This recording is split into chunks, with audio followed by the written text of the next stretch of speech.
Hello students, welcome to Arihant Padaku. I am your biology mentor Smriti Pandey.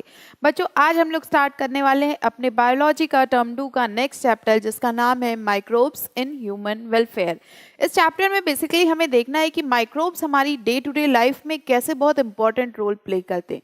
Microbes बहुत सारे अच्छे भी होते हैं और बहुत सारे खराब भी होते हैं जिसका हमारे ऊपर पॉजिटिव इफेक्ट भी पड़ता है और नेगेटिव इफेक्ट भी पड़ता है।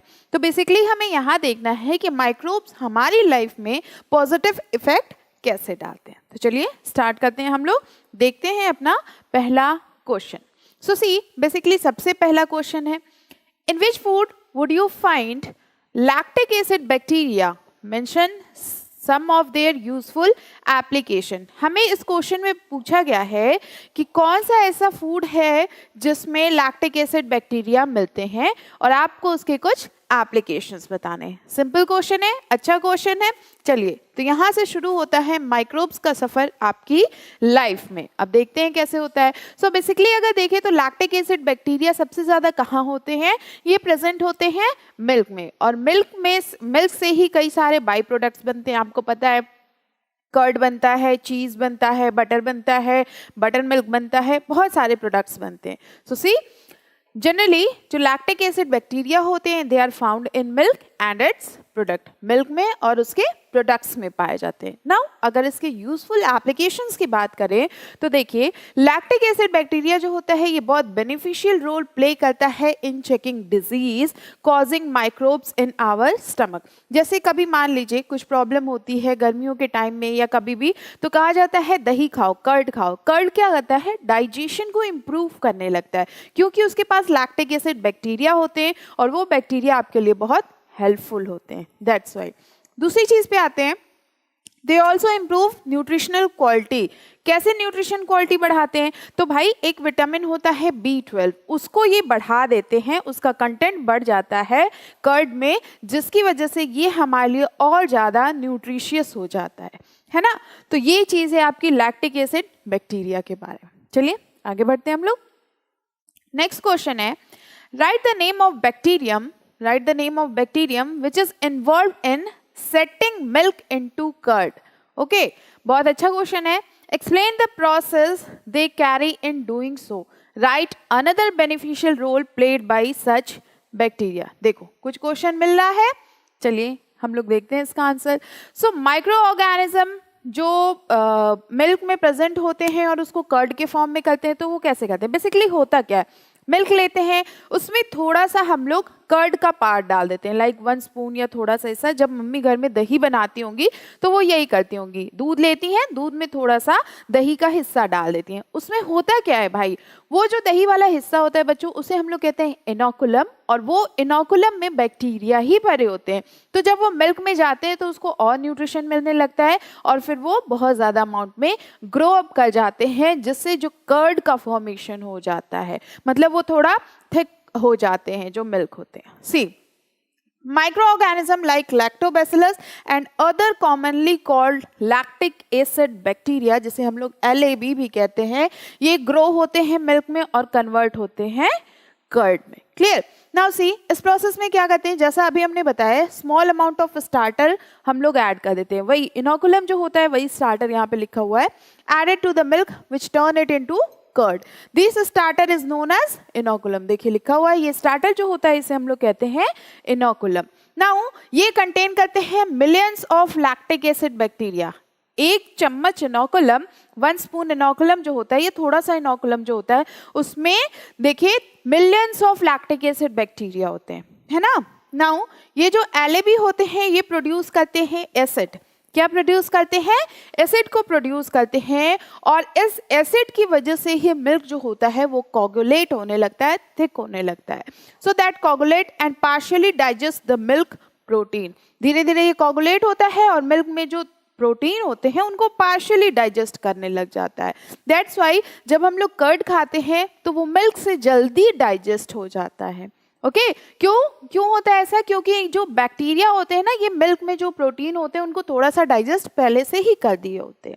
फाइन, दस कन्वर्टिंग मिल्क टू कर्ड, ऐसे ही मिल्क कर्ड में कन्वर्ट हो जाता है। ये जो बैक्टीरिया होते हैं ये न्यूट्रिशनल क्वालिटी भी इंप्रूव करते हैं। कैसे इंप्रूव करते हैं? विटामिन B12 का कंटेंट बढ़ा देते हैं। Number of organic acid can also be found in curd, और भी कुछ सारे ऑर्गेनिक एसिड्स होते हैं जो कर्ड में पाए जाते हैं। क्लियर? तो ये क्वेश्चन अच्छा था, आपको समझ में आ गया। बेसिकली तो आप लोग जानते ही होंगे घर में कर्ड कैसे बनाया जाता है, बट साइंटिफिक प्रोसीजर क्या है, कैसे कन्वर्जन होता है, ये प्रोस्पेक्ट था। चलिए हम लोग नेक्स्ट पे आते हैं। Name some traditional Indian food. Traditional Indian food बताना है जो बने होते हैं आपके व्हीट से, राइस से एंड बंगाल ग्राम से, जिसे which involve use of microbes, जहाँ पे माइक्रोब्स का यूज होता है। तो आपने बड़े सारे साउथ इंडियन फूड्स खाए होंगे ना। अब वो साउथ इंडियन फूड बेटा बनते कैसे हैं? जैसे इडली की बात करें तो फर्मेंटेशन होता है उसमें, तो उसमें भी माइक्रोब्स यूज होते हैं। अगर हम लोग ढोकले की बात करें तो उसमें भी बनते हैं, उसमें भी फर्मेंटेशन होता है तभी बनते हैं। सी कुछ इंडियन ट्रेडिशनल फूड जो है, लाइक अगर हम लोग वीट की बात करें तो वीट से आपने छोले भटूरे खाए होंगे, है ना। अब छोले भटूरे का नाम सुन के तो किसी के भी मुंह में पानी आ जाता है।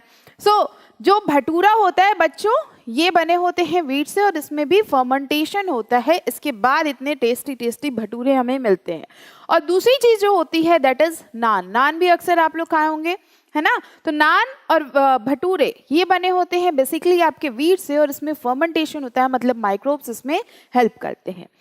राइस की अगर हम लोग बात करें तो आपने इडली और डोसा खाया होगा, साउथ इंडियन फूड होता है, हर कोई ही खाया होगा, है ना। एंड बंगाल ग्राम की बात करें तो इसके बने होते हैं ढोकला, खांडवी, ये सब चीजें बनी होती हैं। ये सब में माइक्रोब्स का यूज किया जाता है।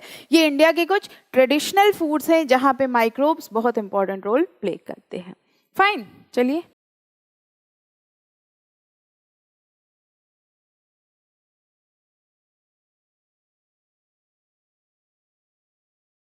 नेक्स्ट पे आते हैं। Give example to prove that microbes release gas during metabolism. हमें बताना है कि माइक्रोब्स जो होते हैं वो गैसेस रिलीज करते हैं मेटाबॉलिज्म के टाइम पे। इसका हमें इनको एग्जाम्पल देना है और प्रूव भी करना है। देखते हैं क्या होते हैं। जो भी माइक्रोब्स होते हैं बच्चों, ये मेटाबॉलिज्म के टाइम पे गैसेस को रिलीज करते हैं, है ना। कैसे करते हैं? देखिए, release of gases during metabolic activity can be justified by the following example. सबसे पहले आपने देखा होगा कि अगर कभी डो जो आटा गूंथ के रखा जाता है, ब्रेड का मान लीजिए आटा गूंथ के रखा गया है, तो वो थोड़ी देर बाद वो पफ्ड हो जाता है तो उसमें कुछ होल्स दिखाई पड़ने लगते हैं। वो होल्स क्यों होते हैं? बिकॉज जो गैसेस हो रही हैं वो रिलीज होने के लिए। या कभी आपके घर में अगर आपकी मम्मी रिसेंटली अगर कर्ड जमाएं तो आप देखिएगा कि सुबह जब आप कर्ड को देखेंगे, प्लेट हटा के देखेंगे तो उसमें भी कुछ कुछ होल्स दिखाई पड़ते हैं। दैट इज बिकॉज कि गैसेस जो होती हैं प्रेजेंट, जो मतलब माइक्रोब्स के मेटाबॉलिज्म एक्टिविटी से जो गैसेस प्रोड्यूस हो रही हैं वो गैसेस रिलीज होती हैं, इसी वजह से होता है। सो सी puffed up appearance of dough, it is due to the production of carbon dioxide gas। जो puffed up dough होता है ना, फूल जाता है, जो डो हम लोग गूंथ के रखते हैं और वो फूल जाता है तो वो puffed हो जाता है, और वो डो जो होता है उसमें से कार्बन डाइऑक्साइड का प्रोडक्शन होता है, फर्मेंटेशन होता है बैक्टीरिया के थ्रू, ठीक है। तो इसीलिए उसमें होल्स बन जाते हैं। होल्स नहीं बनते, वो गैसेस निकलती हैं तो वहां पे होल्स क्रिएट हो जाते हैं। कभी आप ध्यान दीजिएगा। Now, Swiss cheese has large holes due to the production of carbon dioxide। Swiss cheese होती है, तो जब चीज का भी प्रोडक्शन करते हैं तो वहां भी बैक्टीरिया बहुत इंपॉर्टेंट रोल प्ले करते हैं। लाइक आप जितने भी फूड खाते हो जो मिल्क से रिलेटेड है, चीज हो गया, आपका मायोनीज हो गया, आपके बटर हो गए, आपका कर्ड हो गया, पनीर हो गया, कहीं ना कहीं बैक्टीरिया उसमें प्रेजेंट होते ही हैं और उनकी मेटाबॉलिज्म एक्टिविटी होती रहती है। सो स्विस चीज जो होता है इसमें लार्ज होल्स होते हैं due to the production of carbon dioxide gases. And the third one is methanogen produce methane. Methanogen जो होते हैं ये प्रोड्यूस करते हैं मीथेन गैस को। क्लियर? तो ये कुछ एग्जाम्पल्स हैं जो हमें बताते हैं कि माइक्रोब्स जो होते हैं इनमें मेटाबॉलिक एक्टिविटी होती है और ये गैसेस को भी प्रोड्यूस करते हैं। क्लियर? चलिए नेक्स्ट पे आते हैं हम लोग। Right A note on fermentation by microbes and its application. देखो बहुत अच्छी चीज है, फर्मेंटेशन बाय माइक्रोब्स हमें बताना है और उसका एप्लीकेशन भी बताना है। ओके, सो फर्मेंटेशन जो प्रोसेस होता है इसमें क्या होता है, कन्वर्जन होता है। क्या होता है इसमें, कार्बोहाइड्रेट जो होते हैं वो कन्वर्ट होते हैं अल्कोहल और कार्बन डाइऑक्साइड में। सिंपल सी चीज़ है, जो ग्लूकोज के मॉलिक्यूल होते हैं, ये कार्बोहाइड्रेट्स जो होते हैं इनका ब्रेक डाउन होता है अल्कोहल और कार्बन डाइऑक्साइड में। So fermentation is the process of conversion of carbohydrate to alcohol and CO2। देखो, अल्कोहल एंड CO2। अब ये कन्वर्ट कैसे होंगे, कन्वर्ट होंगे with the help of microbes, micro organism. लेकिन एक कंडीशन होती है यहाँ पे कि यहाँ पे ऑक्सीजन एब्सेंट होना चाहिए, होना नहीं चाहिए oxygen. So in the absence of oxygen, ये पूरा डेफिनेशन है फर्मेंटेशन का। Fermentation is the process of conversion of carbohydrate to alcohol and carbon dioxide by some microorganism in the absence of oxygen. Okay, now microbes जो होते हैं by fermentation ये utilise होते हैं for the synthesis of a number of product. बहुत सारे number of products बनाए जाते हैं माइक्रोब्स की हेल्प से, जो कि बहुत वैल्यूएबल होते हैं ह्यूमन बींग्स के लिए। अभी तो कुछ चीज़ें आपने देखी ली, आगे भी फर्दर हम लोग देखेंगे कि माइक्रोब्स कैसे इंपॉर्टेंट रोल प्ले करते हैं हमारी लाइफ में और ये कौन कौन से प्रोडक्ट्स बनाते हैं। ठीक है, तो क्लियर हो गया ये। चलिए नेक्स्ट पे आते हैं हम लोग। कुछ इसके एप्लीकेशंस के बारे में पूछा था तो वो भी आपको बताना पड़ेगा। सो कुछ एप्लीकेशंस जो होते हैं, आप ब्रेड खाए होंगे, वाइट ब्रेड, ब्राउन ब्रेड, कई तरीके के ब्रेड खाए होंगे। तो ये जो ब्रेड होते हैं दैट इज यूज्ड बाय, ये बनते हैं फर्मेंटेशन से और इसमें माइक्रोब्स का यूज किया जाता है। So production of bread using baker's yeast, क्या डाला जाता है, कौन सा माइक्रो ऑर्गेनिज्म, तो यहाँ पे ईस्ट डाला जाता है। जो पिज्जा का बेस भी बनता है, हम लोग जो पिज्जा खाते हैं उसका जो बेस भी बनता है दैट इज ऑल्सो, वो भी फर्मेंटेशन के थ्रू बना होता है और उसमें भी ईस्ट पड़ा होता है। जो हम लोग बर्गर्स खाते हैं वो भी, मतलब ओवरऑल जो भी ब्रेड के प्रोडक्ट हम लोग खाते हैं उन सब में ईस्ट पड़ा होता है। Clear? Now microbes are used to ferment fish, fish के भी फर्मेंटेशन में यूज होता है, सोयाबीन के फर्मेंटेशन में भी, और बैम्बू शूट्स के भी फर्मेंटेशन में इसको यूज किया जाता है। डिफरेंट वैरायटी ऑफ चीज़, जैसा अभी हमने बताया, बहुत सारी वैरायटी के चीज़ जो होते हैं ये भी प्रोड्यूस होते हैं बाय फर्मेंटेशन। फर्मेंटेशन कैसे होगा, with the help of microbes. Clear?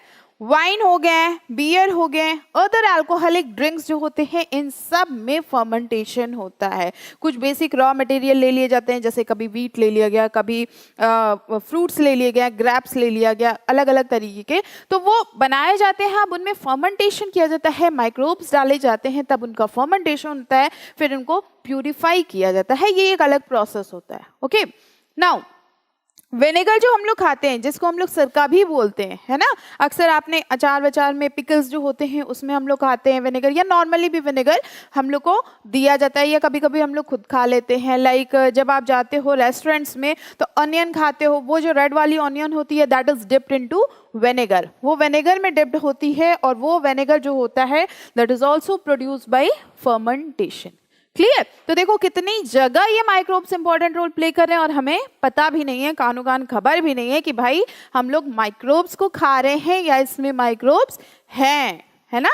चलिए आगे बढ़ते हैं, हम लोग नेक्स्ट देखते हैं। In which way microbes have played a major role in controlling disease caused by harmful bacteria। देखो अब यहाँ पे ये क्वेश्चन पूछा जा रहा है कि किस तरीके से माइक्रोब्स जो होते हैं वो बहुत मेजर रोल प्ले करते हैं डिजीज को कंट्रोल करने में, और वो डिजीज जो होते हैं that is caused by harmful bacteria. Okay, so let's see. Microbes जो होते हैं ये बहुत सारे डिजीज को भी कंट्रोल करने का काम करते हैं। लाइक जैसे कोई माइक्रोब होता है तो वो किसी का एंटी होता है, जैसे हम लोग ह्यूमंस होते हैं ना, तो ह्यूमंस में भी अक्सर आपने देखा होगा किसी में फ्रेंडशिप होती है, किसी में दुश्मनी हो जाती है, वॉर हो जाता है, तो इंसान वहाँ जाना नहीं पसंद करता जहाँ पे वैसे लोग होते हैं। सेम ऐसे ही माइक्रोब्स के साथ भी होता है। भाई इनकी दुश्मनी नहीं होती है, लेकिन ये कुछ ऐसी चीज़ें रिलीज करते हैं जो दूसरे के लिए खतरनाक हो जाती हैं, जो दूसरे के लिए प्रॉब्लमेटिक हो जाती हैं। सो माइक्रोब जो होते हैं ये डिजीज़ को कंट्रोल करने में भी बहुत इंपॉर्टेंट रोल प्ले करते हैं। कैसे? क्योंकि ये मेडिसिन्स बनाए जाते हैं इनसे। अब मेडिसिन्स कैसे बनते हैं? मेडिसिन्स को भी बनाने में कई सारे माइक्रोब्स का यूज़ किया जाता है या उनके प्रोडक्ट्स का यूज़ किया जाता है। सी कैसे? जो मोस्ट इंपॉर्टेंट मेडिसिन्स होते हैं विच माइक्रोब्स आर यूज, तो आपने अक्सर सुना होगा एंटीबायोटिक्स। एंटीबायोटिक्स का नाम सुना है आपने? जब हम लोग बीमार पड़ जाते हैं या जब ऐसी कोई बीमारी हो जाती है तो एंटीबायोटिक्स दी जाती हैं। ये जो एंटीबायोटिक्स बनती हैं बच्चों, that is with the help of microbe, microbes की हेल्प के थ्रू बनती हैं। कैसे?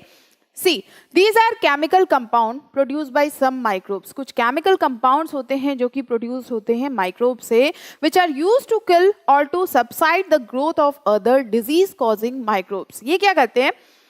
Microbes कुछ chemical release कर सकते हैं, है ना? या केमिकल रिलीज करने के थ्रू, जो वो केमिकल रिलीज करेंगे तो जो दूसरा वाला माइक्रोब होगा, ऑपोजिट पार्टी वाला माइक्रोब होगा, तो वो उससे किल हो सकता है या फिर उसकी ग्रोथ वहीं की वहीं रह सकती है, ज़्यादा नहीं बढ़ेगी। माइक्रोब्स क्या होते हैं ना, बहुत तेजी से अपने नंबर बढ़ाते हैं, है ना, बहुत तेजी से अपने नंबर्स बढ़ाते रहते हैं, उनका डिवीजन बहुत तेजी से होता रहता है।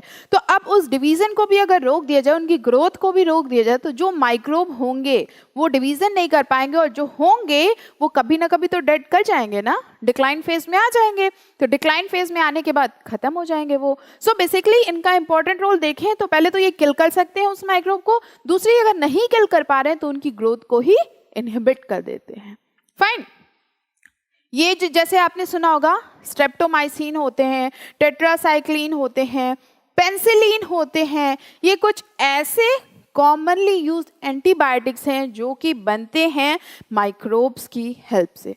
ठीक है, तो एंटीबायोटिक्स जो होते हैं ये बहुत ज़्यादा ह्यूमन वेलफेयर के लिए यूज़ किए जाते हैं। हमारी सोसाइटी में अक्सर एंटीबायोटिक्स हर किसी के घर में प्रेजेंट होगा, हर किसी के। आप चाहें तो अभी भी अपने घर में जो सेफ्टी बॉक्स होती है, फर्स्ट एड बॉक्स होता है, उसमें आप जाके देख सकते हो, तो वहाँ पे कोई ना कोई एंटीबायोटिक, या मम्मी पापा से पूछ सकते हो तो कोई ना कोई एंटीबायोटिक ज़रूर प्रेजेंट होगा, है ना। तो एंटीबायोटिक्स जो होते हैं ये भी बहुत इंपॉर्टेंट रोल प्ले करते हैं, and that is made with the help of microbes.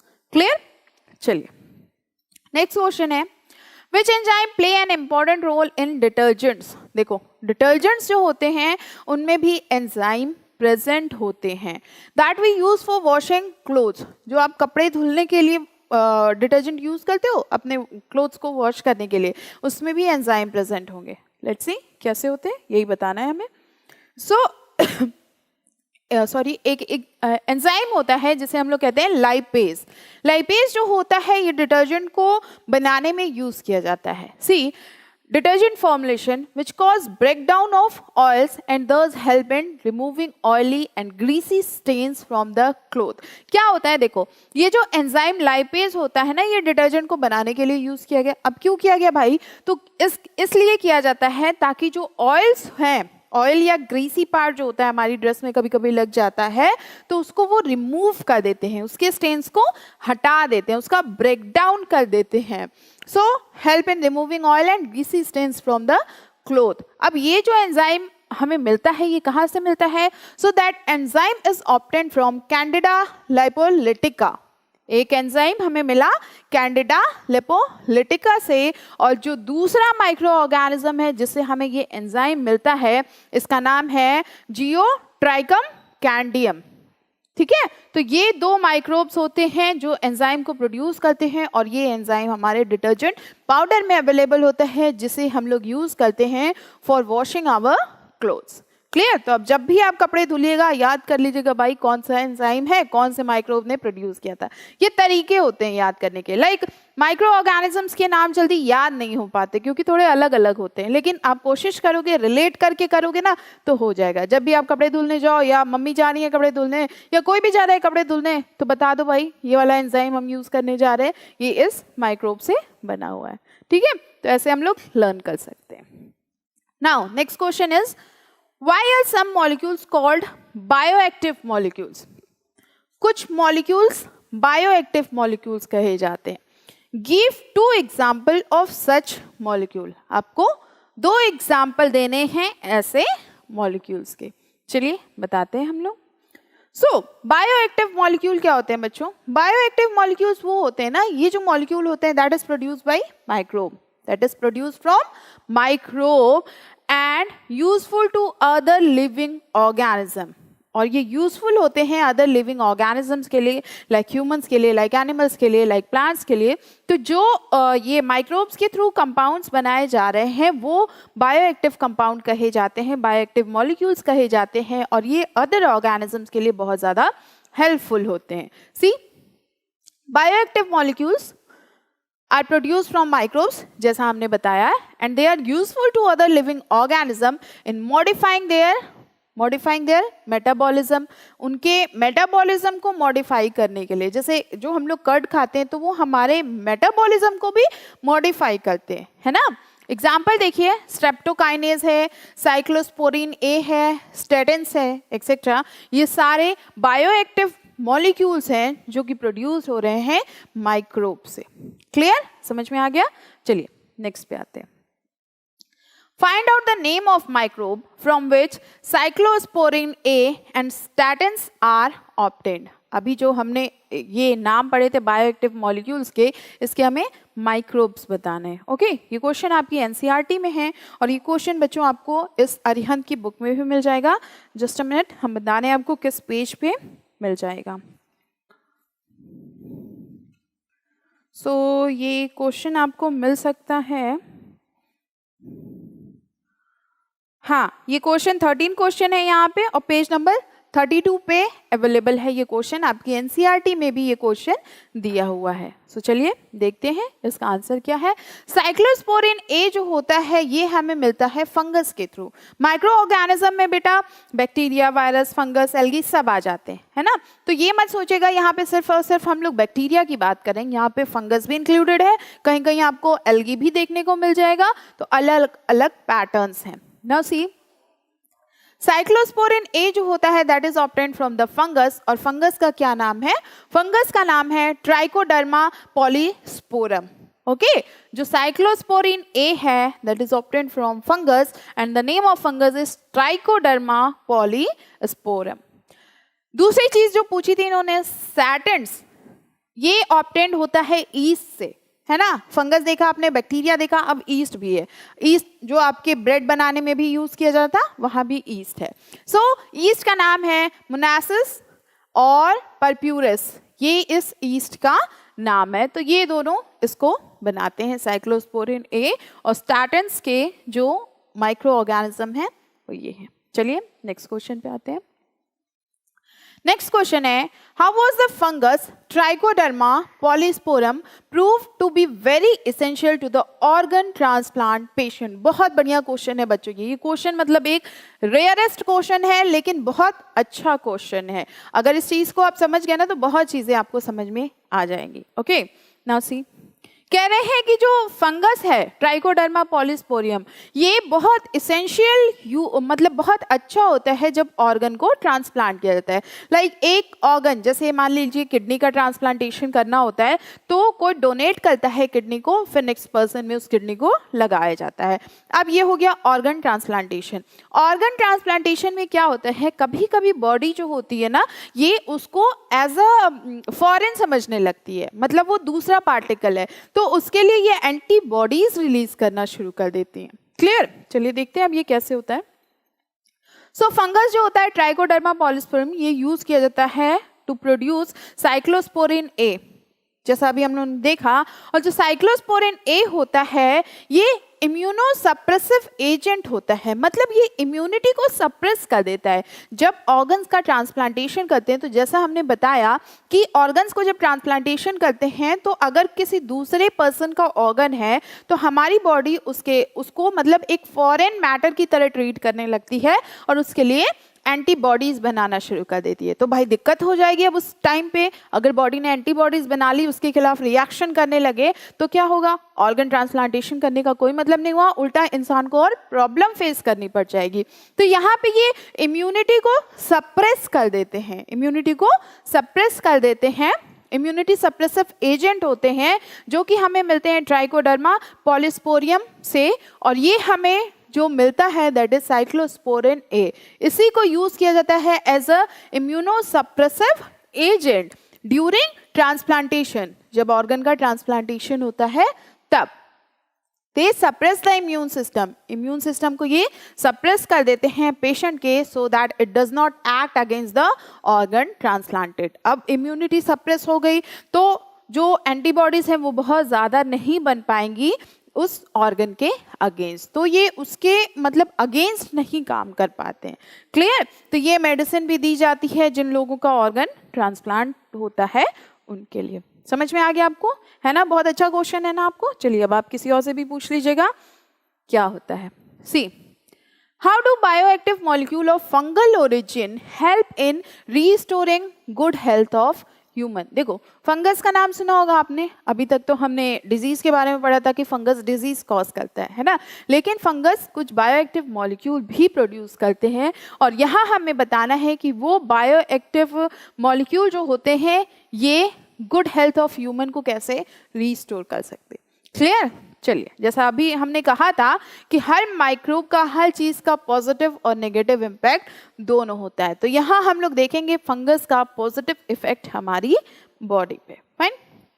सी, कुछ बायोएक्टिव कंपाउंड फंगल ओरिजिन के होते हैं, मतलब फंगस से बने होते हैं। जैसे मशरूम भी जो हम लोग खाते हैं दैट इज ऑल्सो फंगस, है ना, लेकिन वो तो नुकसान नहीं करता, वो तो हमें टेस्टी लगता है। सो सी, कुछ बायोएक्टिव मॉलिक्यूल जो होते हैं that is from a fungal origin have been reported for their role in restoring good health of human. Humans की गुड हेल्थ के लिए वो रीस्टोर करने के लिए, मतलब गुड हेल्थ को रीस्टोर वापस करने के लिए वो यूज किए जाते हैं। अब ये क्या होते हैं? सो सबसे पहली चीज that is cyclosporin A.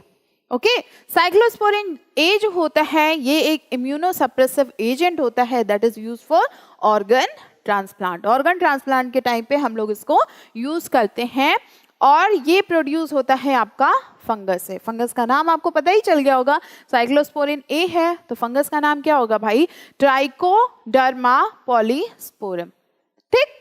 Now statins जो होते हैं ये ईस्ट से प्रोड्यूस होते हैं और ये जो होते हैं that is commercialised as blood cholesterol lowering agent. जो ब्लड का कोलेस्ट्रॉल बढ़ जाता है ना, तो स्टैटिन्स जो होते हैं ये ईस्ट से प्रोड्यूस होते हैं और इनको कंज्यूम करने से जो ब्लड का कोलेस्ट्रॉल होता है वो थोड़ा थोड़ा कम हो सकता है। लेकिन without the consultation of doctor कोई भी मेडिसिन आप ले मत लीजिएगा कि मैम ने बताया था, मैंने पढ़ा है तो हमने ले लिया। नहीं भाई, बिना डॉक्टर के कंसल्ट के नहीं लेना चाहिए, क्योंकि हो सकता है हम कुछ और समझ रहे हो और डॉक्टर के पास जाए तो वो बीमारी या फिर वो डिजीज कुछ और निकल जाए। तो बेटा ऐसा कभी मत करना, या फिर अगर पता हो कि आपके घर में किसी का कोलेस्ट्रॉल ज़्यादा है तो कोई दवा उठा के मत दे देना, वरना प्रॉब्लम हो सकती है, क्योंकि एक बीमारी कई बीमारियों की जड़ होती है। तो कुछ फायदा करता है, कुछ नुकसान भी करता है। ऐसे में प्लीज आप रिस्क मत लीजिएगा, खुद डॉक्टर बनने की कोशिश मत कीजिएगा। चलिए नेक्स्ट क्वेश्चन पे आते हैं हम लोग।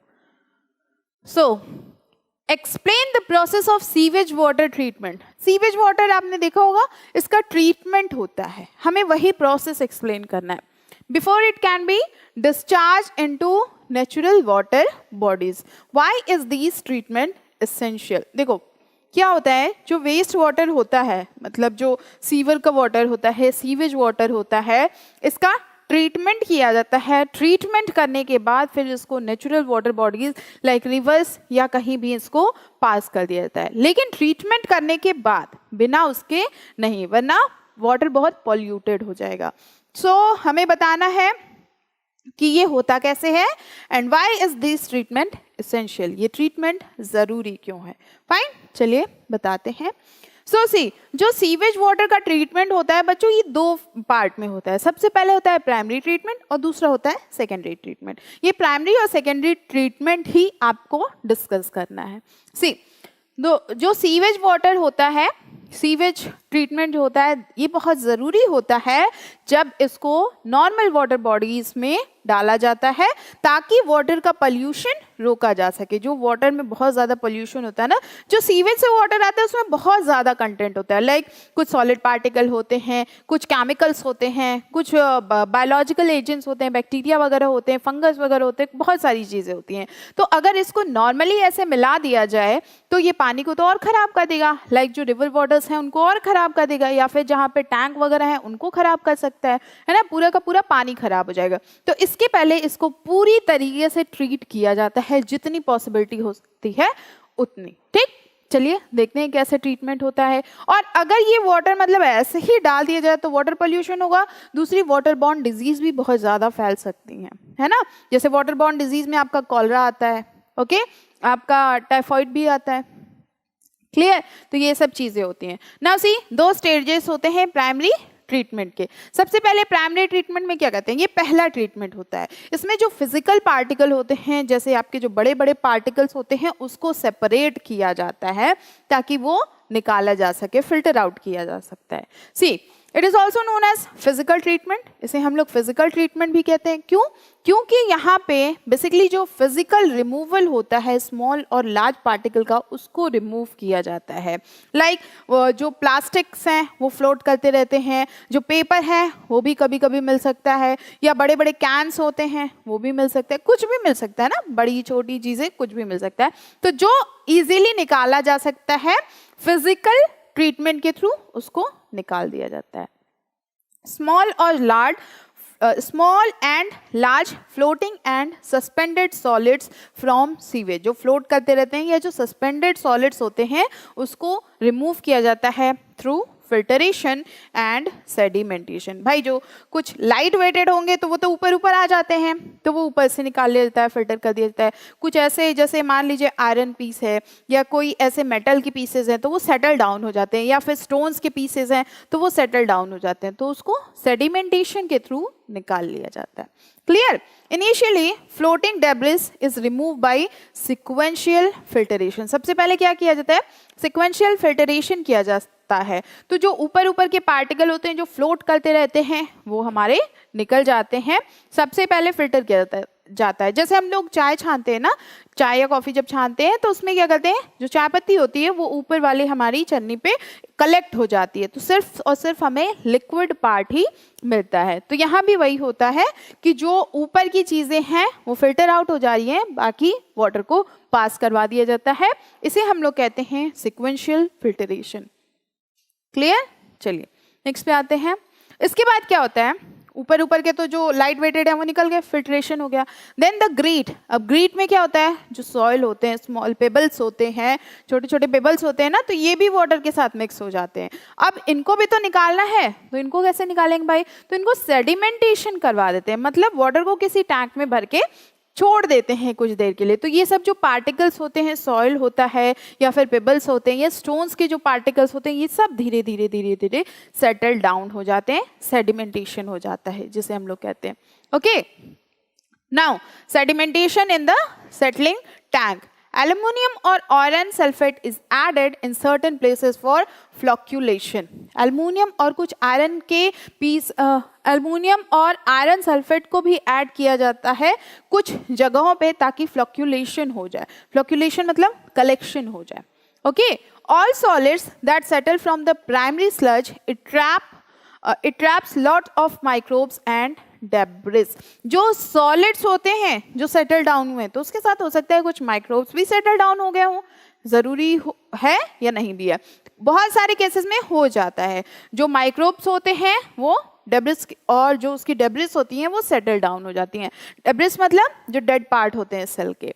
नाउ सुपरनेटेंट फॉर्म करते हैं एफ्यूलेंट को, जो सुपरनेटेंट होता है वो एफ्यूलेंट को फॉर्म कर देते हैं, और ये जो एफ्यूलेंट होता है इसको टेकन आउट कर देते हैं, मतलब दूसरे टैंक में इसको रीस्टोर कर लेते हैं। ठीक है, और रीस्टोर करने के बाद इसको भेज देते हैं सेकेंडरी ट्रीटमेंट के लिए। मतलब सेडिमेंटेशन में क्या होता है, जो हैवी पार्टिकल्स होते हैं वो नीचे कलेक्ट हो जाते हैं, है ना। जैसे अगर वाटर और सैंड लेके हम लोग देखें तो सैंड जो होगा धीरे धीरे नीचे सेटल डाउन हो जाता है, सेडिमेंट हो जाता है, उसे हम लोग कहते हैं।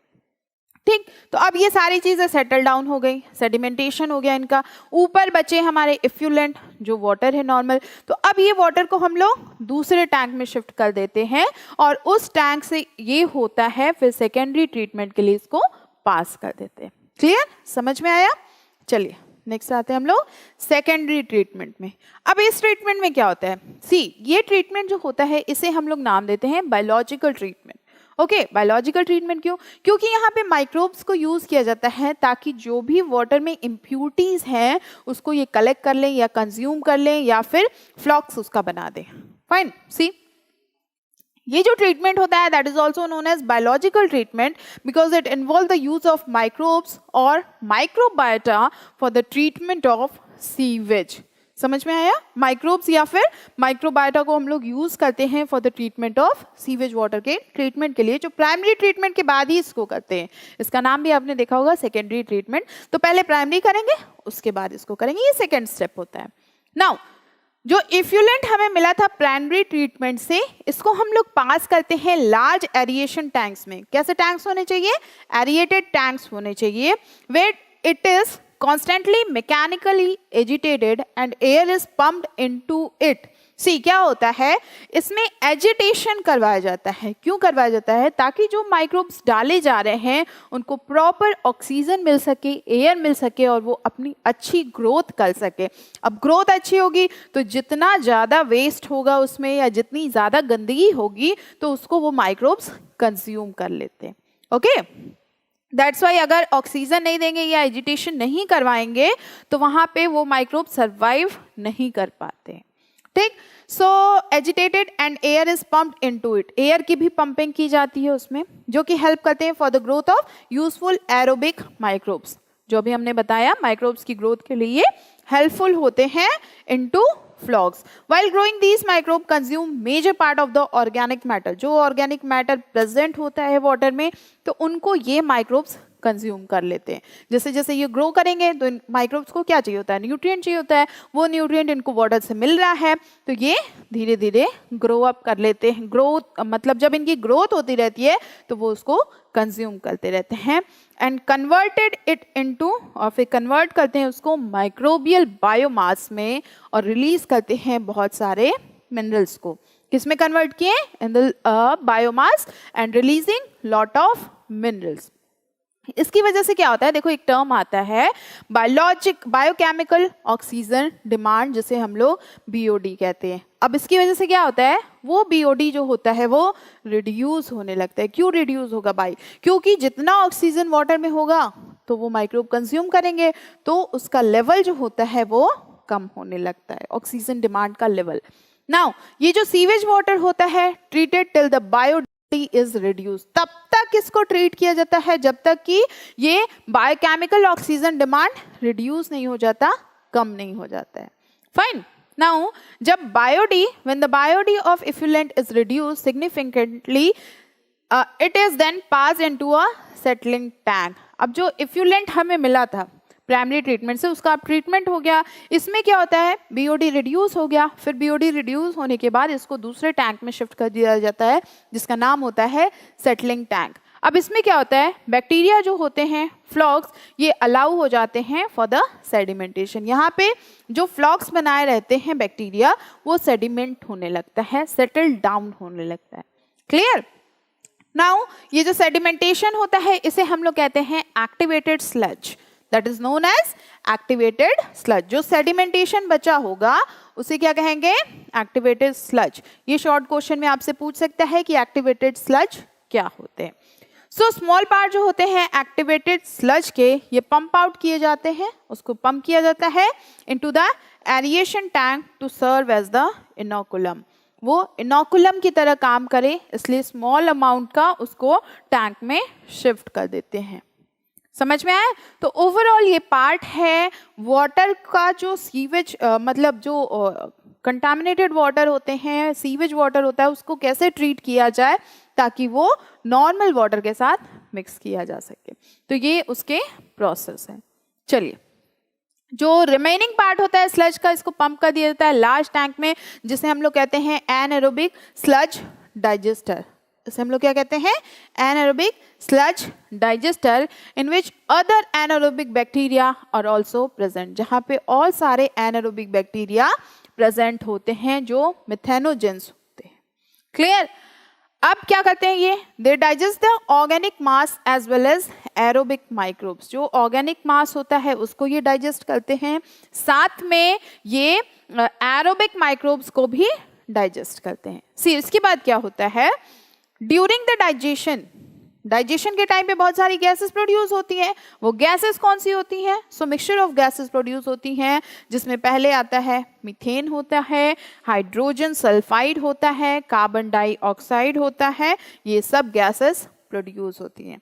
Methane, hydrogen sulphide and carbon dioxide gases का प्रोडक्शन होता है, लेकिन ये मिक्सअप फॉर्म में होता है, सिंगल सिंगल नहीं होता है। कभी मीथेन निकल रहा है, कभी कार्बन डाइऑक्साइड निकल रहा है, कभी हाइड्रोजन सल्फाइड निकल रहा है, भाई सब मिक्स होके ही निकलता है ना। तो ये सारी गैसेस प्रोड्यूस होते हैं। क्लियर? चलिए, सो ये जो गैसेस होते हैं ये फॉर्म करते हैं बायोगैस को। गैसेस निकलती हैं, अब ये गैसेस क्या बनाती हैं? Biogas as a use source of energy, as a source of energy. इसको एनर्जी के फॉर्म में भी यूज किया जाता है। बायोगैस आपको पता है एनर्जी के फॉर्म में यूज किया जा सकता है, क्योंकि ये इनफ्लेमेबल होता है, because it is inflammable. The effluent from the secondary treatment plant is released into natural water bodies like rivers and streams. अब जो water मिला, जो effluent मिला, उसको नॉर्मल वाटर में लाइक रिवर्स में या स्ट्रीम्स में पास कर दिया जाता है। Clear?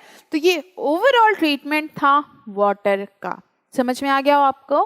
Primary treatment, secondary treatment, दो ट्रीटमेंट है, पूरा डिटेल बता दिया है।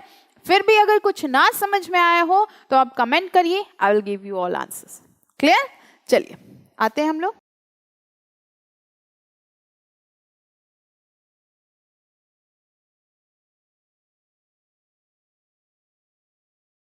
नेक्स्ट क्वेश्चन पे। Name the category of microbes naturally occurring in sewage and making it less polluted during the treatment. हमें क्या बताना है यहाँ पे? सी, हमें ये क्वेश्चन पूछा गया है, कैटेगरी ऑफ माइक्रोब्स बताने हैं जो कि नेचुरली प्रेजेंट होते हैं सीवेज में और उसको लेस पॉल्यूटेड करते हैं ड्यूरिंग द ट्रीटमेंट। सी, कौन से होते हैं? हेटेरोट्रॉपिक। हेटेरोट्रॉपिक माइक्रोब्स जो होते हैं ये नेचुरली अकरिंग होते हैं सीवेज में and make it less polluted during sewage treatment. Clear? One word answer है, आप फट से बता लोगे, कोई प्रॉब्लम नहीं है। ओके, चलिए नेक्स्ट पे आते हैं हम लोग। See, determination of BOD, biological oxygen demand, can help in suggesting the quality of a water body. Explain how. हमें बताना है जो बायोलॉजिकल ऑक्सीजन डिमांड होता है ये हेल्प करता है suggesting the quality of water, कि वाटर की क्वालिटी कैसी है ये हमें एक्सप्लेन करना है। सो लेट्स सी, देखो क्या होता है जब माइक्रोब्स प्रेजेंट होते हैं तो जो माइक्रोब्स जब जितना वाटर गंदा रहेगा, डर्टी रहेगा, पोल्यूटेड रहेगा, तो जितने माइक्रोब्स होंगे वो ज़्यादा कंज्यूम करेंगे, मतलब उनको ज़्यादा काम करना पड़ेगा। अब ज़्यादा काम करना पड़ेगा इसका मतलब कि उनकी ऑक्सीजन डिमांड ज़्यादा होगी, मतलब ऑक्सीजन उनको ज़्यादा चाहिए होगा। तो इसका मतलब जब उनको ऑक्सीजन ज़्यादा चाहिए तो वाटर का बायोलॉजिकल ऑक्सीजन डिमांड कम होगा ना। भाई जितना चीज़ अगर हम, मेरे घर में रखा हुआ है कोई सामान और उसको हम जितना ज़्यादा यूज़ करेंगे तो उतनी जल्दी वो ख़त्म होगा। तो सेम यही प्रोसेस होता है कि जो वाटर होता है उसमें जो ऑक्सीजन प्रेजेंट होता है वो धीरे धीरे रिड्यूस होने लगता है। इसका मतलब कि जितना ज़्यादा BOD यूज़ किया गया है उतना ज़्यादा वाटर गंदा था, डर्टी था, पोल्यूटेड था, जो भी आप कह लो। ओके, तो ये इसका प्रोसेस होता है। चलिए देखते हैं क्या लिखा हुआ है। So BOD refer to the amount of oxygen. Amount of oxygen, biological oxygen demand, oxygen की ही मेन बात हो रही है, तो ये ऑक्सीजन होता है that would consumed if all the organic matter in 1 litre of water were oxidised by bacteria. पूरा का पूरा भी कंज्यूम हो सकता है, क्योंकि अगर वाटर ज्यादा गंदा रहेगा तो बैक्टीरिया को ज्यादा काम करना पड़ेगा, ज्यादा एनर्जी लगानी पड़ेगी। अब ज्यादा काम करना पड़ेगा तो उनके नंबर ऑफ जो बैक्टीरिया होंगे वो भी ज्यादा होंगे, तो भाई उनका ऑक्सीजन डिमांड तो फुलफिल करना ही पड़ेगा। अब ऑक्सीजन डिमांड को फुलफिल जब करेंगे तो वाटर का जो BOD लेवल होगा वो डिक्रीज करते जाएगा। समझे? So the microbes biodegrade the major part of the organic matter in the effluent by using the dissolved oxygen. It reduces the BOD of the effluent. तो जो effluent का BOD होता है वो reduce हो जाता है, जो बताया बेटा वही लिखा हुआ है। So when the BOD of sewage is reduced significantly, the effluent is passed into a settling tank where the bacterial flocks are allowed to sediment, forming the activated sludge. जो BOD होता है सीवेज का, जब ये reduce हो जाता है तो सिग्निफिकेंटली जो इफ्यूलेंट होते हैं, जो इफ्यूलेंट मतलब जो वाटर है उसको पास करवा दिया जाता है सेटलिंग टैंक में, ठीक है।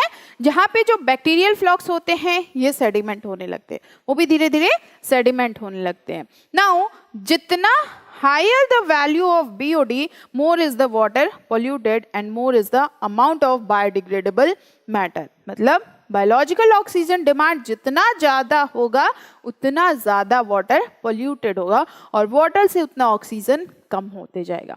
कॉन्सेप्ट को समझना, बस कॉन्सेप्ट समझ के आंसर आपको खुद ब खुद मिल जाएगा। क्लियर? तो ये होता है और polluted and more is the amount of biodegradable matter, और उतना ही हमें biodegradable matter मिलता है।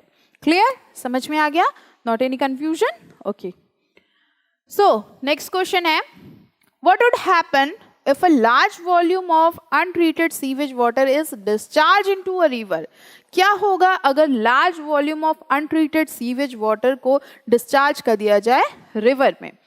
In what way anaerobic sludge digestion is important in sewage treatment? किस तरीके से anaerobic sludge digestion जो होता है वो important होता है सीवेज ट्रीटमेंट के लिए? देखो अभी तक तो हमने जाना कि जो बैक्टीरिया हैं, फंगस हैं या एल्गी हैं, ये हमारे फूड वगैरह में यूज होते हैं मेडिसिन बनाने में, पर क्या आपने सोचा था कभी कि ये माइक्रोब्स जो होते हैं ये हमारे वाटर को भी ट्रीट करने में यूजफुल होते हैं? नहीं ना। तो सी आपको आंसर आई होप मिल ही गया होगा कि वाटर में भी बैक्टीरिया जो होते हैं ये किस तरह से इंपॉर्टेंट होते हैं। सबसे पहला क्वेश्चन था कि क्या हो अगर large volume of untreated water sewage water को रिवर में डिस्चार्ज कर दिया जाए। सो क्या होगा बच्चों? पोल्यूशन होगा, वाटर बॉर्न डिजीज होगी, दो ही चीज होगा, है ना।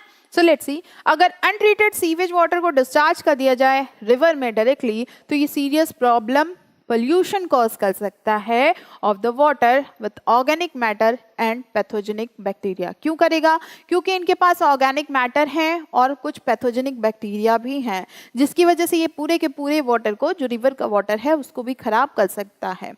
Okay, protozoa and many other disease, bacteria है, प्रोटोजोआ है और बहुत सारी अदर डिजीज भी फैल सकती हैं। These water if used will cause outbreaks of water borne disease.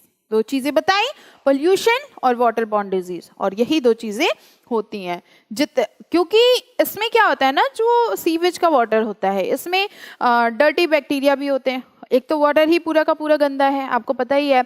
दूसरा उसमें बैक्टीरियाज भी हैं जो कि प्रॉब्लम कॉज कर सकते हैं, प्रोटोजोआ भी हैं जो कि प्रॉब्लमेटिक हो सकते हैं, है ना। और ये सब मिलके क्या करते हैं? वाटर बॉर्न डिजीज को कॉज कर सकते हैं। क्योंकि आपको पता है रिवर जो होती है बहुत ज़्यादा डिस्टेंस को कवर करके आती है, तो अगर एक जगह इसको डिस्चार्ज कर दिया जाए तो आप सोचो वो आगे जितना फ्लो करेगी उतनी जगह पे प्रॉब्लम होगा। क्योंकि बहुत सारे लोग आज के टाइम में भी रिवर पे डिपेंड है, लाइक फार्मिंग रिवर पे डिपेंड है।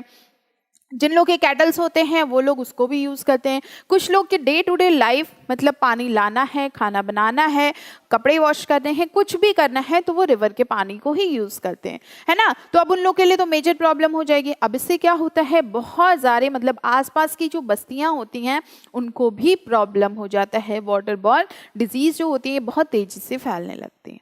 क्लियर? और दूसरी चीज जो बहुत ज्यादा इंपॉर्टेंट है आज के टाइम में, सीरियस प्रॉब्लम है, दैट इज वाटर पोल्यूशन, और वो भी बहुत तेजी से बढ़ जाएगा। ओके, तो ये दो चीजें हैं। नेक्स्ट पे आते हैं हम लोग।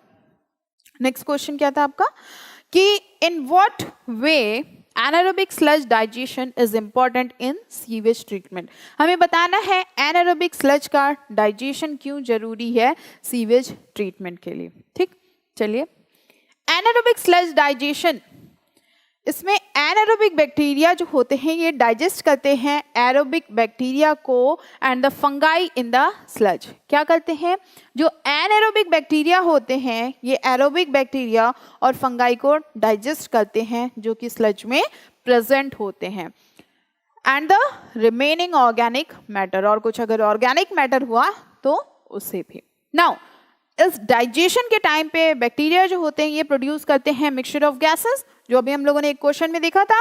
ये मिक्सचर ऑफ गैसेस को प्रोड्यूस करते हैं। वो गैसेस कौन सी होती हैं आपकी?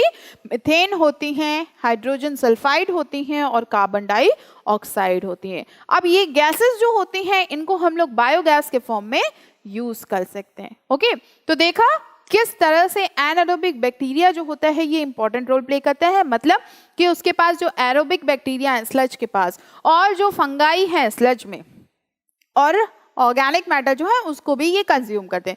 कंज्यूम करने के बाद ये जो बैक्टीरिया होते हैं ये मिक्सचर ऑफ गैसेस प्रोड्यूस करते हैं, जिसमें आपके कार्बन डाइऑक्साइड, मीथेन और हाइड्रोजन सल्फाइड आते हैं। अब ये जो गैस होती है इसको हम लोग बायोगैस के फॉर्म में यूज कर सकते हैं। ये इन्फ्लेमेबल होते हैं। बायोगैस को घरों में यूज किया जाता है, ओके, फॉर द कुकिंग। जो हम लोग घर में गैस यूज करते हैं एलपीजी वाला, उसकी जगह पे बायोगैस को यूज किया जाता है कुकिंग पर्पस के लिए, लाइटनिंग पर्पस के लिए भी यूज किया जाता है। चलिए नेक्स्ट में आते हैं हम लोग। Do you think microbes can be used as a source of energy? If yes, how? क्या माइक्रोब सोर्स ऑफ एनर्जी की तरह भी यूज किए जा सकते हैं? तो आपको बताना है कैसे। चलिए देखते हैं कैसे। So, microbes can be used as a source of energy. For example, methanogen, like methanobacterium, are used to produce biogas, which is a source of energy. अभी हम लोगों ने जो ट्रीटमेंट किया था वाटर का, उसमें भी बायोगैस प्रोड्यूस हो रही थी, और बायोगैस जो होता है दैट इज अ एनर्जी के फॉर्म में यूज किया जाता है उसको। तो माइक्रोब्स जो होते हैं ये भी यूज किए जाते हैं as a source of energy, जिसमें जो मिथेनोजेंस होते हैं लाइक मिथेनोबैक्टीरियम, ये प्रोड्यूस करते हैं बायोगैस को, और ये जो बायोगैस होता है that is a source of energy for cooking and lightning purpose. Okay, next पे आते हैं हम लोग। Why are biogas plants considered more beneficial in rural area? बहुत अच्छा क्वेश्चन है कि बायोगैस प्लांट जो होता है ये बेनिफिशियल होता है रूरल एरियाज में, अर्बन एरियाज में नहीं, रूरल एरियाज में ही। तो इसका आपको रीजन बताना है। सी क्या होता है, बायोगैस बनता कैसे है? तो बायोगैस बनाने के लिए कुछ बेसिक चीजें चाहिए होती है ना। लाइक रूरल एरियाज में क्या होते हैं, बहुत सारे कैटल्स होते हैं, काऊ होती है, बफेलो होती है, गोट होती है, लोगों के पास बहुत सारे होते हैं। अब ये उसके जो फीकस होते हैं उसको कलेक्ट करते हैं और उसको एक टैंक में डाल देते हैं। टैंक में डालने के बाद धीरे धीरे उसमें गैसेस एक्सचेंज होते हैं और वो बायोगैस को फॉर्म करते हैं। अब बायोगैस जो होता है वो सप्लाई कर दिया जाता है घरों में, ताकि जो लोग हैं वो उसे फूड कुक कर सकें और लाइटनिंग पर्पस के लिए यूज कर सकें। और दूसरी जो रिमेनिंग पार्ट बचता है, गैस तो निकल गई, रिमेनिंग पार्ट कुछ बचा, तो उस रिमेनिंग पार्ट को एज अ फर्टिलाइजर्स वो फार्म में यूज कर लेते हैं। क्लियर? ऐसे होता है। सी, जो रॉ मटेरियल होता है बायोगैस प्लांट का दैट इज मेनली काउडंग होता है ना। काउडंग होता है, और काउ कहाँ ज्यादा मिलती है? रूरल एरियाज में। So cowdung which is available in plenty in rural areas where cattle are used. Now biogas जो होता है that is used for lightning and cooking, जैसा अभी हमने आपको बताया, लाइटनिंग और कुकिंग पर्पस के लिए इन एरियाज में। और दूसरी एक मतलब ड्रॉबैक अगर कहें तो बायोगैस का ये है कि ये बहुत ज्यादा दूर तक इसको हम लोग सप्लाई नहीं कर सकते हैं, है ना। तो इस वजह से इसका जहां प्रोडक्शन होता है वहीं इसको यूज कर लिया जाता है। So as distribution is only in short distance, biogas का डिस्ट्रीब्यूशन सिर्फ शॉर्ट डिस्टेंस के लिए होता है। The spent slurry from the biogas plant is used as a manure in agriculture. Manure के फॉर्म में एग्रीकल्चर में उसको यूज कर लिया जाता है। बायोगैस अलग यूज हो गई, जो मेन्योर बचा, जो रिमेनिंग पार्ट बचा, उसे मेन्योर के फॉर्म में फार्म्स में यूज कर लिया जाता है। हेंस बायोगैस प्लांट्स जो होते हैं that is more suitable in rural area. अगर अर्बन एरिया में हम लोग करते हैं तो देखो प्रॉब्लम क्या आएगी, पहले तो ये जो काऊ का डंग है वही नहीं मिलेगा। जैसे तैसे अगर मिल भी गया, हमने बायोगैस बना भी ली, यूज भी कर लिया अपने घरों में, तो उसका जो रिमेनिंग स्लरी पार्ट है उसका क्या करेंगे, है ना। अब हम हमारे घर में तो फार्म है नहीं भाई, कितना मैन्योर डालोगे? अगर आपके पास छोटा मोटा गार्डन भी होगा, प्लांट्स भी होंगे, तो कितना करोगे? या तो उसको सेल करो, ओके। तो प्रॉब्लम्स आ जाती हैं। अब यहाँ पे एक चीज बन रही है, दूसरी चीज भी बन रही है, और दोनों का यूज डायरेक्ट लोग कर ले रहे हैं, तो कोई प्रॉब्लम ही नहीं है, ओके। तो ये इसीलिए that's why it is very suitable in rural areas. Clear? चलिए नेक्स्ट पे आते हैं हम लोग। Name a genus of baculovirus, why are they considered good bio control agent. और देखो एक इसी से रिलेटेड मतलब ऐसा ही क्वेश्चन है, describe the role of nucleopolyhedrovirus in the integrated pest management program. दोनों का आंसर एक ही होगा और आपको वो बताना है। चलिए क्या कह रहे हैं, name a genus of baculovirus, why are they considered good bio control agent. Okay, so genus जो होते हैं बैक्यूलोवायरस के, इसका नाम वहां पे दे ही दिया था, न्यूक्लियो पॉलीहेड्रोवायरस। ठीक, नाउ ये जो होते हैं that is considered as a good bio control agent. इसे क्या कंसिडर किया जाता है, एक बढ़िया biological control agent. Okay, because of their species specific and narrow spectrum insecticidal application. क्यों किया जाता है भाई, क्योंकि जो इसके स्पीशीज स्पेसिफिक होते हैं ना, ये नैरो स्पेक्ट्रम होते हैं इंसेक्टिसाइडल एप्लीकेशन के लिए, इंसेक्टिसाइड्स के लिए ये ज़्यादा यूजफुल होते हैं। दे do not have any negative impact on plant, कोई नेगेटिव इम्पैक्ट नहीं होता इसका प्लांट्स पे। इंसेक्टिसाइड मतलब जो इंसेक्ट्स को किल करने के काम आते हैं। लाइक जहाँ पे फार्म होते हैं तो वहाँ बहुत सारे इंसेक्ट्स भी रहते हैं, है ना। तो अब इंसेक्ट्स को कैसे ट्रीट किया जाए भाई कि वो ज़्यादा प्रॉब्लम ना करें, तो उसके लिए इंसेक्टिसाइडल एप्लीकेशंस चीज़ें यूज़ की जाती हैं। कहीं कहीं केमिकली यूज़ किया जाता है, कहीं कहीं बायोलॉजिकल यूज़ किया जाता है। So they do not have any negative impact on plant, इसका कोई भी नेगेटिव इम्पैक्ट हमारे प्लांट्स पे नहीं पड़ता है। मैमल्स पे भी नहीं पड़ता, बर्ड्स पे भी नहीं पड़ता, फिश पे भी नहीं पड़ता, and even on non target insects, non target insects पे भी नहीं पड़ता है। सो देखो कितना ये यूजफुल है ना। Now thus making them useful in overall integrated pest management program. इस वजह से ये ज़्यादा यूजफुल होता है इंटीग्रेटेड पेस्ट मैनेजमेंट प्रोग्राम में। देखो एक केमिकली चीज़ें मिलती हैं, है ना, केमिकल फर्टिलाइजर्स होते हैं, तो ये केमिकल फर्टिलाइजर्स जो होते हैं ये अच्छे बुरे सबको किल कर देते हैं, क्योंकि इन्हें नहीं पता होता है कि हमें किसे किल करना है, तो ये सबका ख़त्म कर देते हैं, सब कुछ नुकसान कर देते हैं। उसके बाद ये मतलब प्लांट्स के लिए तो हार्मफुल होते हैं, अगर उस प्लांट से कुछ प्रोडक्ट मिला है जो ह्यूमंस के लिए भी हार्मफुल हो सकते हैं, अगर उसको बर्ड्स कंज्यूम कर रहे हैं तो उसको उनके लिए भी हार्मफुल हो सकते हैं, फिश कंज्यूम कर रहे हैं तो उनके लिए भी हार्मफुल हो सकते हैं, और मतलब ओवरऑल देखें तो किसी के लिए फायदेमंद नहीं होते। बट अगर वहीं हम लोग कुछ ऐसी चीज़ों का यूज़ करते हैं जो बायोलॉजिकल कंट्रोल एजेंट्स होते हैं, मतलब दे आर लिविंग, सो ये बहुत टारगेट होते हैं, स्पेसिफिक होते हैं कि हमें इन्हीं को किल करना है, सबको डिस्ट्रॉय नहीं करना है, तो ये सबको नुकसान नहीं पहुंचाते। Fine, that's why it is useful in overall integrated pest management programme. Clear? Next question पे आते हैं हम लोग। Describe the main idea behind the biological control of pest and disease. हमें बताना है एक मेन आइडिया जो कि कंट्रोल करते हैं पेस्ट को और डिजीज को। चलिए, जो मेन आइडिया है behind the biological control of, मतलब बायोलॉजिकल एजेंट्स के थ्रू हम लोग कैसे पेस्ट को या फिर इंसेक्ट्स को कंट्रोल कर सकते हैं। देखो दो चीज़ें हो सकती हैं यहाँ पे। पहली चीज़ तो ये कि अगर हम लोग ऐसे इंसेक्ट्स को लाएं जिससे एक की एंटी होती है, मतलब वो उसकी फ्रेंडली नहीं होता, तो उसको देख के दूसरा नहीं आएगा, है ना। और दूसरी चीज़ अगर कहें तो ये हमारे प्लांट्स के लिए भी बहुत हेल्पफुल होते हैं, नुकसान नहीं करते बहुत ज़्यादा। अब वो प्लांट्स जिसमें केमिकल्स पड़े हैं उनके कंपैरिजन में ये तो ज़्यादा यूजफुल होंगे हमारे लिए।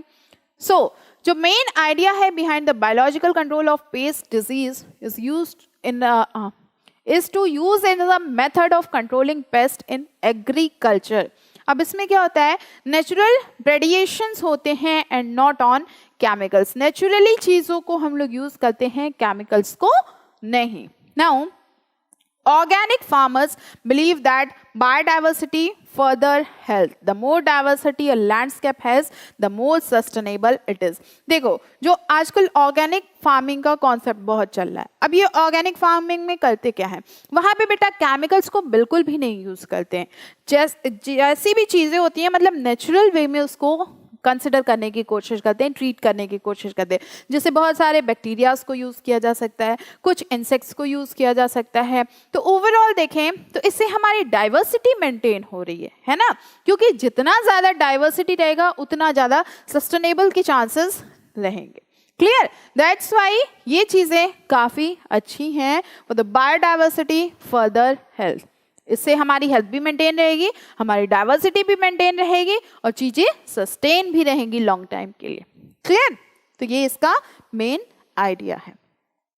Therefore, they work to create a system where the insects are not eradicated. ये लोग ऐसा सिस्टम क्रिएट करते हैं जहाँ पे इंसेक्ट्स इरेडिकेटेड ना हो, मतलब उसका नाश ना हो, खत्म ना हो वो पूरे। क्योंकि आपको पता है जो हमारी डाइवर्सिटी है इसमें हर चीज़ एक दूसरे पे डिपेंड है ना। अब अगर कोई चीज़ खत्म हो जा रही है तो उसका नेगेटिव इम्पैक्ट पड़ रहा है, सब पे पड़ रहा है। सो but kept at manageable level by a complex system of checks and balance within a living and vibrant ecosystem। तो यहाँ पे मैनेज किया जाता है चीज़ों को कि किस तरीके से हम लोग मैनेज करें, चीज़ों को बैलेंस करें। ओके, नाउ डिफरेंट फॉर्म जो होते हैं कन्वेंशनल फार्मिंग प्रैक्टिस के that use chemical method to kill both useful and harmful life. देखो अभी जैसे हमने बताया जो केमिकल फर्टिलाइजर्स होते हैं ना या केमिकल मेथड्स जो होते हैं इसमें यूजफुल और हार्मफुल दोनों को किल कर दिया जाता है, दोनों खत्म हो जाते हैं। तो हार्मफुल तो गए लेकिन यूजफुल चीजें भी खत्म हो जाती हैं और ये प्रॉब्लम कॉज करते हैं। That is a holistic approach as it seeks to develop an understanding of the webs of interaction between the myriad of organisms including both flora and fauna in the field। आपको पता है flora और fauna दोनों important हैं, तो अब वो दोनों चीज़ें कैसे इंपॉर्टेंट रहेंगी, अगर एक चीज़ को ख़त्म कर देंगे तो नहीं हो पाएगी ना। तो ओवरऑल बेटा आंसर यही है। क्लियर, समझ में आ गया होगा आपको। चलिए नेक्स्ट पे आते हैं।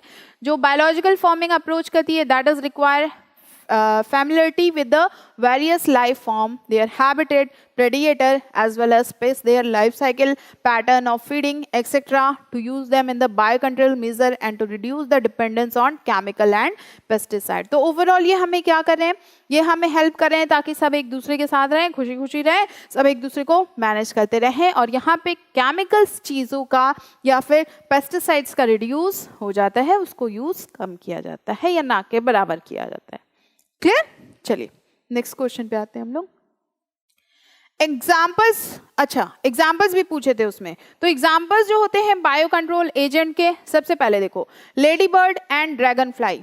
लेडी बर्ड और ड्रैगन फ्लाई को भी यूज किया जाता है to get rid of aphids and mosquito respectively. मतलब लेडी बर्ड और ड्रैगन फ्लाई को यूज किया जाता है ताकि इससे कुछ मॉस्किटोज ना आए, फाइन, और कुछ एपिड्स भी ना आए। टू कंट्रोल बटरफ्लाई, बटरफ्लाई भी आ जाती हैं, कैटरपिलर्स भी आ जाते हैं। Butterfly, caterpillar, bacteria such as bacillus thuringiensis are used in the form of spray of sachet और ड्राई स्पोर्स। क्लियर, तो ये क्या करते हैं, कुछ बटरफ्लाई और कैटरपिलर्स को कंट्रोल करने के लिए बैक्टीरियाज को यूज करते हैं। अब इस बैक्टीरिया का क्या नाम है, बैसिलस थ्रियोजेनेसिस। इसको यूज किया जाता है इन the form of spray, spray के फॉर्म में यूज किया जाता है, शशे के फॉर्म में यूज किया जाता है या फिर स्पोर्स के फॉर्म में। उसमें कैसे होते हैं, ड्राई स्पोर्स के फॉर्म में ये होते हैं और इनको पूरा स्प्रे कर दिया जाता है। क्लियर, चलिए भाई नेक्स्ट पे आते हैं हम लोग। Can I what are bio fertilisers? Name the category of organism used as biofertilizer with an example for each. How do they function in organic farming? यहाँ पे कह रहे हैं बायोफर्टिलाइजर क्या होते हैं, पहले तो हमें ये बताना है, दूसरा ये बताना है name the categories of organism used as biofertilizers. Categories बतानी है ऑर्गेनिजम्स की जो बायोफर्टिलाइजर के फॉर्म में यूज किए जाते हैं विद एग्जाम्पल, और ये कैसे ऑर्गेनिक फार्मिंग के लिए यूजफुल है, फंक्शन इनका क्या है। सो बायोफर्टिलाइजर की अगर बात करें तो इसमें न्यूट्रिएंट जो होते हैं that is by biological agent, नाम से ही पता चल रहा है बायो फर्टिलाइजर। तो इसमें बायोलॉजिकल एजेंट्स होते हैं जिनको फर्टिलाइजर के फॉर्म में यूज किया जाता है। See in biofertilizer are organism that enrich the nutrient quality of soil. अच्छा, दूसरी चीज ये क्या करते हैं, जो सॉइल की क्वालिटी होती है ना उसको भी मेंटेन करते हैं। जैसे अगर केमिकल्स को यूज किया जाए तो ये सॉइल की क्वालिटी को बहुत खराब कर देते हैं। ओके, तो अब सॉइल की क्वालिटी को बनाए कौन रहेगा, सो ये कुछ बायोलॉजिकल एजेंट्स ही होंगे जो उसको मेंटेन कर पाएंगे, है ना, by the availability of nutrient to the crop, और उससे क्रॉप्स को न्यूट्रिएंट भी मिलता रहता है। कैसे होता है, सी कुछ ऑर्गेनिज्म जो यूज किए जाते हैं बायो फर्टिलाइजर में वो आपके होते हैं बैक्टीरिया होते हैं, कुछ एल्गी होते हैं, कुछ फंगस होते हैं। लेट्स सी, बैक्टीरिया जो होते हैं ये नाइट्रोजन फिक्सिंग बैक्टीरिया होते हैं जो फिक्स करते हैं एटमॉस्फेरिक नाइट्रोजन को ऑर्गेनिक फॉर्म में। आपने इसके बारे में पढ़ा होगा कि कुछ बैक्टीरिया होते हैं राइजोबियम, है ना।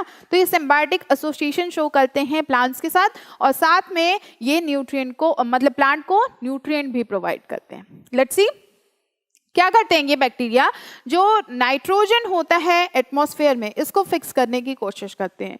सो that is nitrogen fixing bacteria fix atmospheric nitrogen into organic form, organic form में यूज करते हैं, which is use by plant as nutrient, और वो नाइट्रोजन प्लांट को एज अ न्यूट्रिएंट यूज कर लेते हैं। जैसे अगर एग्जाम्पल की बात करें, राइजोबियम, राइजोबियम जो होता है that is a symbiotic bacterium जो कि रूट में रहते हैं, और ये रूट में रहते हैं, lives in the root nodules of legumes and fix atmospheric nitrogen. सब में नहीं होंगे, ये लेग्यूम्स में होते हैं, जो लेग्यूम्स के रूट होते हैं वहां पे होते हैं, और ये एटमॉस्फेरिक नाइट्रोजन को फिक्स करने की कोशिश करते हैं into organic compound.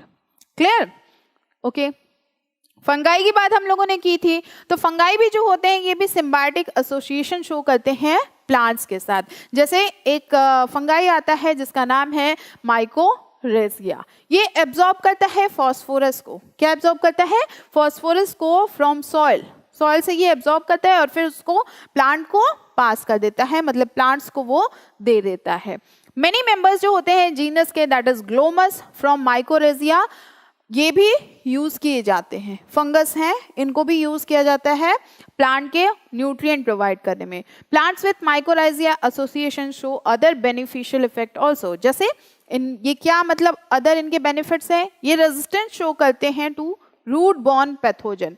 Root borne मतलब रूट्स के पास जो पैथोजन होते हैं ना, तो उनके लिए ये रेजिस्टेंस क्रिएट कर देते हैं।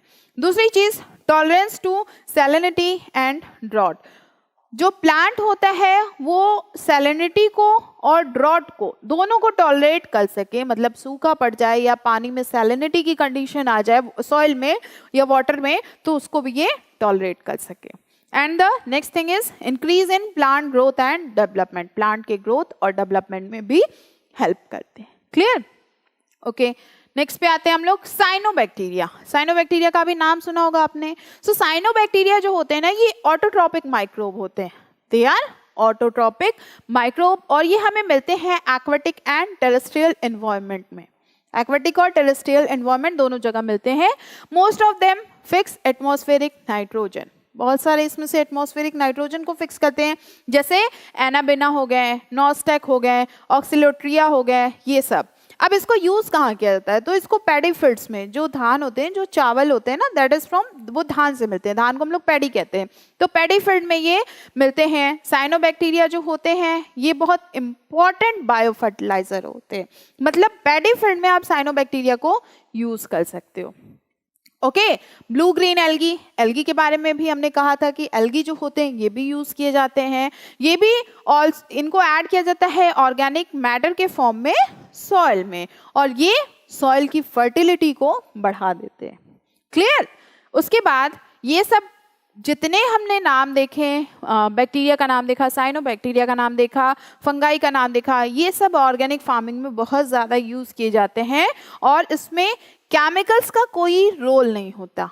यहाँ पे केमिकल फर्टिलाइजर्स नहीं यूज़ किए जाते हैं, और इससे क्या होता? सॉइल पोल्यूशन नहीं होता, वाटर पोल्यूशन नहीं होता, जो प्लांट्स में हार्मफुल केमिकल्स मिलने लगे हैं वो भी नहीं मिलते हैं। Okay, that's why organic farming को इस टाइम बहुत ज़्यादा प्रमोट किया जा रहा है।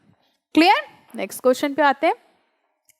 Microbes can be used to decrease the use of chemical fertilizers and pesticide. Explain how can be accomplished. Microbes chemical fertiliser के यूज को डिक्रीज कर रहे हैं, हमें इसके बारे में बताना है। Okay, let's see. माइक्रोब्स जो होते हैं ये केमिकल फर्टिलाइजर को डिक्रीज करें, मतलब उसके यूज को डिक्रीज करें। आपको अभी तक तो समझ आ गया होगा कैसे। सी, माइक्रोब्स जो होते हैं ये बहुत इंपॉर्टेंट रोल प्ले करते हैं ऑर्गेनिक फार्मिंग में, जो कि रिड्यूस करते हैं केमिकल फर्टिलाइजर्स को और पेस्टिसाइड्स को। Clear?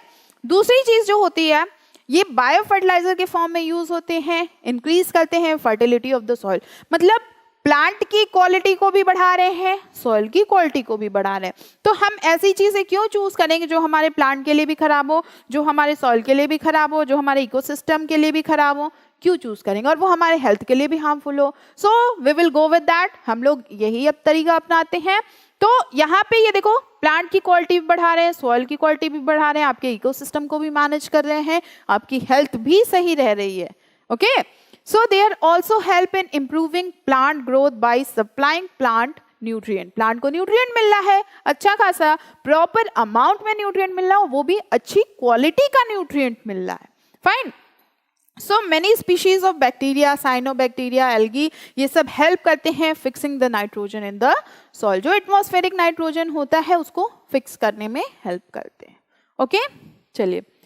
So many biological agent जैसे कि लेडीबर्ड हो गए, ओके, बैसिलस थ्रियोजेनेसिस हो गए, ये यूजफुल होते हैं इन इरेडिकेटिंग द पेस्ट। पेस्ट को इरेडिकेट करने में ये यूजफुल होते हैं। फाइन। ओके, नेक्स्ट क्वेश्चन पे आते हैं। Why is rhizobium categorized as symbiotic bacterium? How does it act as a biofertilizer? Okay, let's see. Rhizobium जो होता है ये कहाँ होता है? जो लेग्यूमिनस प्लांट होते हैं इनके रूट में होता है। ओके, अब ये क्या करते हैं? एटमॉस्फेरिक नाइट्रोजन को फिक्स करने की कोशिश करते हैं। फाइन। सॉइल में अब इससे क्या होगा? जो नाइट्रोजनस कंपाउंड होगा सॉइल में वो बढ़ जाता है। ओके, और ये यूटिलाइज होते हैं प्लांट के थ्रू एज अ न्यूट्रिएंट, जब प्लांट को न्यूट्रिएंट चाहिए होता है। फाइन। अब ये जो होते हैं नाइट्रोजन को यूटिलाइज करते हैं, लेग्यूम्स में ज़्यादा होते हैं, जो रूट होते हैं, नोड्यूल्स होते हैं, उनके पास ये होते हैं। उसके बाद ये प्लांट को एज अ न्यूट्रिएंट भी यूज़ किए जाते हैं।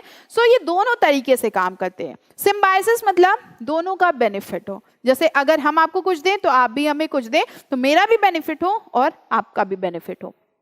सो ये दोनों म्यूचुअली बेनिफिटेड होते हैं, इसे हम लोग कहते हैं सिम्बायोटिक बैक्टीरियम, जिसे राइजोबियम जो होता है एक्ट करता है as a bio fertiliser. Clear? फायदा क्या होता है? यहाँ पे जो बैक्टीरिया होते हैं ना उनको भी न्यूट्रिएंट मिल रहा है और वो जो न्यूट्रिएंट ले रहे हैं वो प्लांट को भी दे रहे हैं, तो प्लांट से इनका भी काम चल रहा है और इनसे प्लांट का भी काम चल रहा है। ठीक, चलिए नेक्स्ट क्वेश्चन पे आते हैं। Choose any 3 microbe from the following which are suited for organic farming which is in great demand these days for various reason, maintain 1 application each of them. इस यहाँ पे देखो कुछ माइक्रोब्स के नाम दिए हैं, हमें इसमें से बताना है ऑर्गेनिक फार्मिंग के लिए कौन सा सुटेबल है और उसके एप्लीकेशन बताने हैं। ओके, तो यहाँ पे आपको अभी तक पता ही चल गया होगा कौन कौन से माइक्रोब्स यूजफुल हैं। Fine, let's see. सबसे पहले आता है आपका राइजोबियम। राइजोबियम जो होते हैं ये रूट्स होते हैं, लेग्यूमिनस प्लांट्स के होते हैं और ये फॉर्म करते हैं symbiotic association with of rhizobium bacteria. ये जो बैक्टीरिया होते हैं ये फिक्स करते हैं नाइट्रोजन को, एटमॉस्फेरिक नाइट्रोजन को ऑर्गेनिक फार्म में, and it is used by plant as a nutrient. ठीक, दूसरे पे आते हैं हम लोग। माइकोरेजिया होते हैं, ये फंगाई होते हैं, ये भी सिम्बायोटिक एसोसिएशन शो करते हैं विद प्लांट, जिसे हम लोग कहते हैं माइकोरेजिया।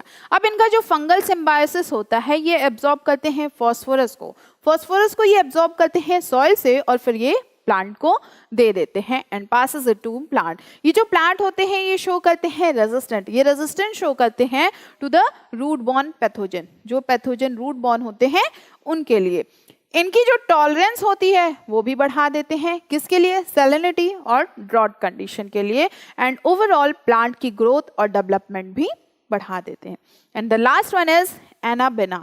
ये साइनोबैक्टीरिया होते हैं जिसे यूज किया जाता है एज अ बायो फर्टिलाइजर, ये भी एटमॉस्फेरिक नाइट्रोजन को फिक्स करने का काम करते हैं। तो बच्चों ये रहा आपका chapter microbes and human welfare, मतलब माइक्रोब्स हमारी लाइफ में कितना ज़्यादा इंपॉर्टेंट है। तो अभी तक तो आपको समझ में आ गया होगा, बट अगर कहीं कुछ प्रॉब्लम हो, कुछ ना समझ में आओ या कोई और क्वेरी हो, कोई और क्वेश्चन हो, कोई और डाउट हो आपके मन में, so you are free to ask, I will give you all answer. सो हम लोग फिर मिलेंगे नेक्स्ट क्लास में। Take care, good bye.